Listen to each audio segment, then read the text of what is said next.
আসসালামু আলাইকুম। আবারও নিয়ে আসলাম বিডি অনলাইন টেক চ্যানেলের পক্ষ থেকে আরেকটা নতুন ভিডিও নিয়ে। তো বন্ধুরা, আজকে যে ভিডিওটা দেখাবো এটা হচ্ছে এই যে আপনারা দেখতে পাচ্ছেন, এখানে একটা ডিভাইস শো হচ্ছে।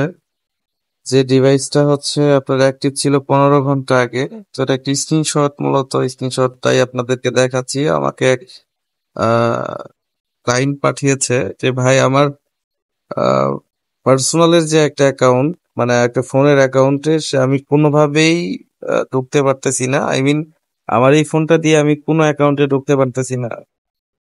তো এরকম বিষয়টা বলতেছিল। তো ওনার ফোনের মডেলটা হচ্ছে স্যামসাং SM A145P। তো এটা হচ্ছে ওনার ফোন। তো এই ফোনটার মধ্যে উনি কোনোভাবেই ওনার আইডি প্রবেশ করাতে পারতেছে না। যে কোনো আইডি লগ ইন দিলেই অ্যাকাউন্টে লেখা your account has been permanently disable for our biometric community guidelines. মোট কথা হচ্ছে উনি যে নাম্বার দিয়ে লগ ইন করতেছে না কেন, সেই নাম্বারেই এরকম সমস্যাটা দেখাচ্ছে। তো আপনারা এই সমস্যাটি যেভাবে দ্রুত দূর করবেন একদম সরাসরি দেখাই দিচ্ছি।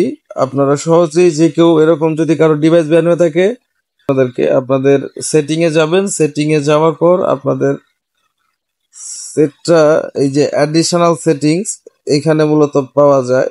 তো আপনারা এখানে অনেকের ফোনে পেতে পারেন। তো আমি আরেকটা বিষয় দেখাই। আমার ফোনে হচ্ছে এই যে অ্যাবাউট ফোন, এইখানে এই সিস্টেমটা।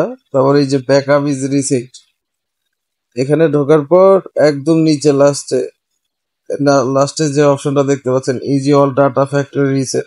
তো এই সেটটা রিসেটে আপনাদের ফোনের যে ডিভাইসটা ব্যান হয়ে যাবে, সেটাই আবার পুনরায় হচ্ছে সেই ফোনের মধ্যে আপনি লগ ইন দিয়ে সবকিছু ব্যবহার করতে পারবেন। কিন্তু শর্ত একটাই, সেটা হচ্ছে আপনি ভুলেও কখনো কোনো ক্রমে অ্যাকাউন্টটা লগ ইন করার পর আপনি এই যে ম্যানেজ ডিভাইস নামক যে অপশনটা দেখতে পাচ্ছেন, এই অপশনে ঢুকতে পারবেন না। প্লাস হচ্ছে এখানে ঢুকলেও, এখানে যদি ক্লিকও করেন, এই যে নিচে যে যে সমস্ত বিষয়গুলো আছে টেকনো মেকনো, এগুলো রিমুভ করতে পারবেন না।